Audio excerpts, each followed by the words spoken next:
Hello students, welcome back in my YouTube channel. Students, if you are new to my channel, please subscribe my channel and hit the bell icon so you get the latest notifications timely. So students, today's topic is fund flow statement. So let's get start the video.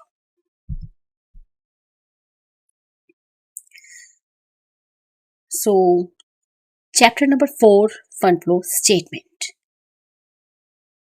आज के इस video में हम discuss करेंगे इसका introduction.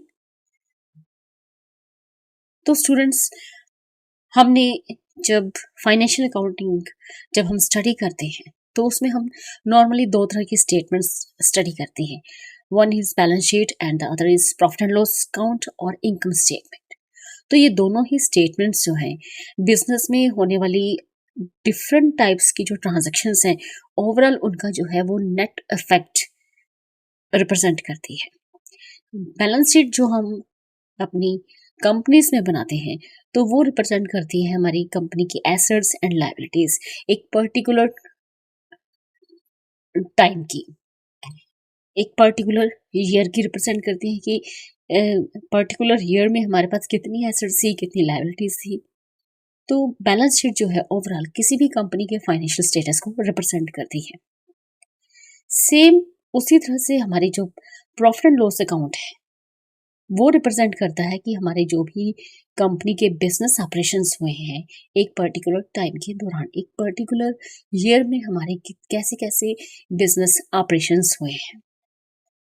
तो basically हम profit and loss account में क्या रिप्रेजेंट करते हैं, हमारे जितने भी एक्सपेंसेस हैं और जितनी हमने रेवेन्यू रियलाइज्ड की एक पर्टिकुलर अकाउंटिंग पीरियड में वो सब हम कुछ उसमें रिप्रेजेंट करते हैं।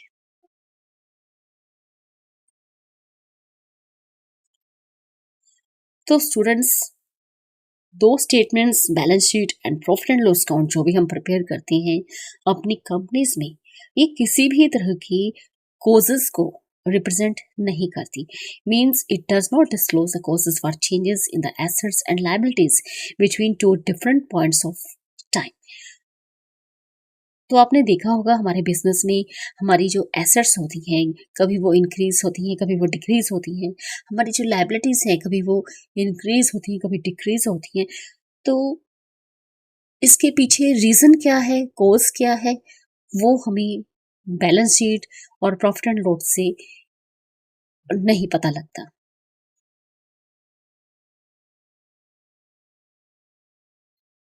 तो इस तरह से हमारे बिजनेस में बहुत सारी ऐसी ट्रांजैक्शंस होती हैं जो कि प्रॉफिट एंड लॉस अकाउंट के थ्रू ऑपरेट नहीं होती। चाहे आप बैलेंस शीट स्टडी कर लें, चाहे आप profit and loss account study कर लें, तो आपको बेसिकली उनसे कुछ भी एग्जैक्ट पता नहीं लगता। प्रॉफिट एंड लॉस अकाउंट सिर्फ आपको प्रॉफिट रिप्रेजेंट करता है एंड बैलेंस शीट जो है एक summary of assets and liabilities आपको रिप्रेजेंट करती है।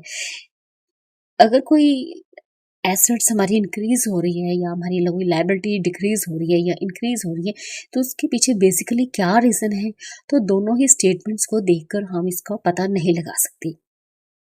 तो इसके लिए हमें एक दूसरी स्टेटमेंट बनानी पड़ती है जो कि हमारी जो एसेट्स हैं या जो लायबिलिटीज है अगर उसमें एक पीरियड से दूसरे पीरियड में किसी तरह का कोई चेंज आता है वो उस चीज को वो रिप्रेजेंट कर सके, शो कर सके। तो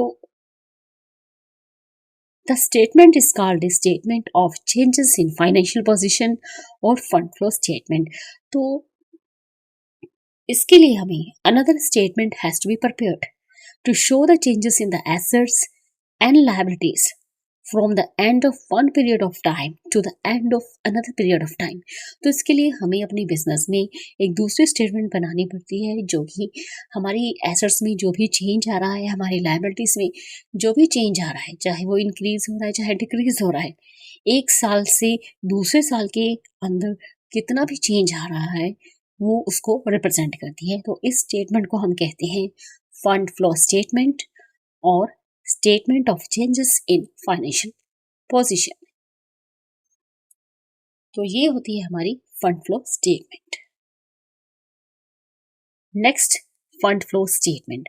तो स्टूडेंट्स, फंड फ्लो स्टेटमेंट जो है ये ऐसी स्टेटमेंट होती है जो कि फंड्स की मूवमेंट को रिप्रेजेंट करते हैं। मीन्स फंड्स आ कहाँ से रहे हैं और फंड्स जा कहाँ से रहे हैं।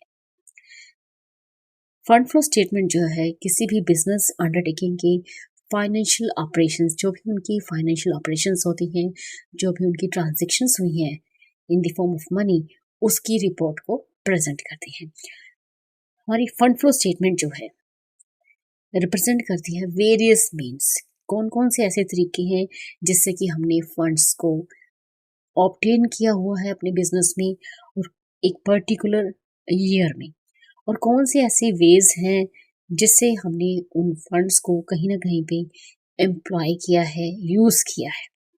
तो in simple words fund flow statement को हम statement of sources and application of funds भी कहते हैं। स्टेटमेंट ऑफ सोर्सेज मीन्स कहाँ कहाँ से आपने पैसे को रिसीव किया है, फिर वो चाहे आपने इक्विटी शेयर कैपिटल इशू की हो, डिवेंचर्स इशू किए हों, या आपने प्रेफरेंस शेयर्स इशू किए हों, या कहीं से आपने लोन रिसीव किया हो, तो ये आपके डिफरेंट सोर्सेज ऑफ मनी बन जाते हैं, डिफरेंट सोर्सेज ऑफ फंड्स बन जाते हैं कि कहाँ कहाँ से आपने पैसा रिसीव किया। अब जो पैसा आपने रिसीव किया उसे कहाँ कहाँ आप एम्प्लॉय करेंगे, यूज करेंगे, that is called application of funds. तो ये है हमारी फंड फ्लो स्टेटमेंट।